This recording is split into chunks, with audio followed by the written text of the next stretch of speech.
43, it grabs water out of the air. That's what the clouds are. AcolaBlue.com, 800-691-6043. Also want to tell you about MySolarBackup.com. Have you lost your power and wanted to simply flip a switch to get the lights back on? If so, you should check out MySolarBackup.com, because there's never been a better time to start getting off the grid and generate your own supply of electrical power. Here's why. Plug-and-play solar generators from Solutions from Science.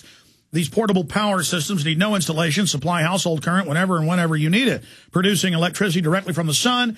Unlike gas generators, solar generator runs quietly and emits no fumes. It's like having your own electric power plant. It's perfect for your home or your campsite or outside, little shack where you're doing electrical work or hobbies, to drive your tools, your power tools.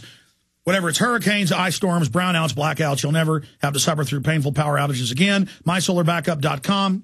Because it has a battery system, not just during the day. 877-327-0365. 877-327-0365. MySolarBackup.com. Okay, going to Bob Chapman before we get into the economy, the kamikaze attack, and more. You just heard Traficant on, Bob. I know you were on hold. Man, it's good to see him up and fighting like this and surviving his railroading into prison. Well, we certainly need him, that's for sure. This guy is fearless. As you said, he's stronger now than he's ever been. And I hope that his coming back will cause these people in Washington and in New York City spasms of despair. Well, over 90% in polls now want to abolish the Fed or audit it. 75% are angry, Republican and Democrat and independent at government policies. Rasmussen, it's gaining a few points every week. I mean, the government is collapsing right now. Before we get into all the big developments in the last week in the economy that people tune in to hear your expertise on and your insight every week, the kamikaze attack. Is he a lone angry guy who was persecuted? Is it a setup? The fact that instantly they said Tea Parties did it, and then lo and behold, he was angry at the tax system is very suspicious. The reports we got that they had the emergency crews there, that was on the local news before it happened. We talked to multiple witnesses, not just the local newscast. The fact that one of our sources in the FBI said they had a threat to buildings, government buildings, the night before and dispatched Dallas agents. Was that because of his screed on the web? That doesn't prove inside job. The fact is we don't know. Looking at this, Bob Chapman, 28 hours in, what do you think's going on? There's a lot of conflicting information, and that makes it difficult. We're on the outside looking in. We're backing into what we think can be a solution as to why it happened. The Tea Party, I don't think, has anything to do with it. I think that this man was hounded by the Internal Revenue Service, and he saw all the things going on around him. He didn't like it. He was losing what he had. He wanted to get back at him, and he was prepared to die to do it. And I think that's what happened.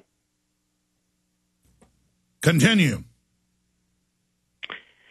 As far as the emergency equipment being available before it happened,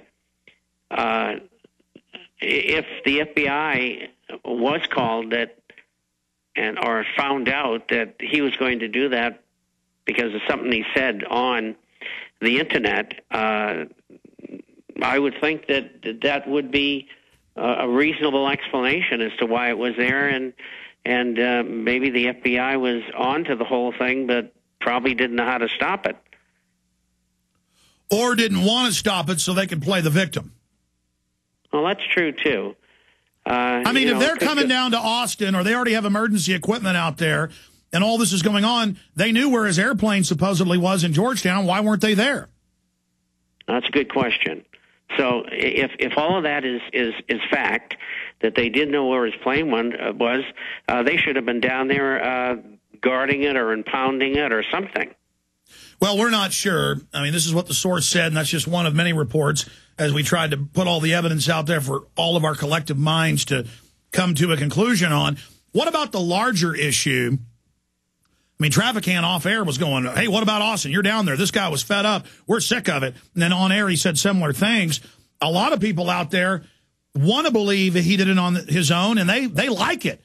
And I think that overall is dangerous because Northcom and the globalists normally bomb themselves as a pretext to crack down. And, I mean, I just think we're making such inroads right now peacefully.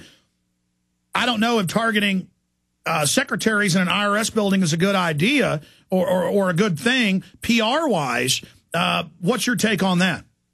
I agree with you completely. And, you know, we've preached this on all of the shows that we've been on. Don't get sucked into the vortex of the government getting you to do things that they would like to do themselves, but if you're dumb enough to do it, well, go ahead and do it. And so with that said, we don't want violence. And I feel very bad that the man is now deceased. And there had to be another solution. I would say in retrospect, too bad somebody wasn't around who could have calmed him down and taken the ideas of destroying himself and in the process and possibly killing innocent people. Well, here's what we know now. And I predicted this yesterday morning, and now they've done it last night and today. They want to put body scanners in, X-rays, security at all airports. Most airports maybe have 10, 15 planes. They're all over the place. And this will destroy general private aviation if they bring TSA-level control into the small airports. Now they announced yesterday, they already started this yesterday morning before this even happened, the Viper teams are now popping up everywhere with random checkpoints on the streets and at bus and train terminals. So they're certainly using this to put a giant police state Stasi in. What's next? If people use cars to run over cops, will we ban citizens having cars? Well, I also heard yesterday of someone who defended their home by using a sword. And so they'll have to start outlawing swords and, of course, butcher knives and just about everything. Well, Oklahoma just passed a law that you can't fortify your home with more than 3 deadbolts. You can't have burglar bars. They're now illegal because the criminal government wants in, and so do their little buddy criminals. Yeah, I saw that. They're going all the way. There's no question. And they're trying to draw us into this. And, again, what you've said is very positive. Don't go out and commit suicide like this gentleman did. It's not a good idea. It's not good for you, and it's not good for what we're trying to accomplish. We want to get people like Jim Traficant back into Congress. We want to get anybody into Congress except the people who are there with minor exception. And goodness knows you've heard me say this over the last couple of years on this program. We have to take Congress away from the people who are being paid off. If we can do that, we can get the Federal Reserve audited and then gotten rid of. We can get rid of executive orders. We can get rid of the Plunge Protection Team, which is a working group on financial markets, which is a executive order. We can get rid of campaign financing, and we can also get rid of lobbying. And in one fell swoop, in 6 to 8 months, with the right Congress, we could accomplish all of that. And at the same time, we could make inroads to disbanding Homeland Security. Bob Chapman, with Ceausescu in Romania, or Stalin, or Hitler, or Mao, or any of these thugs and dictators, Pol Pot, pick your poison.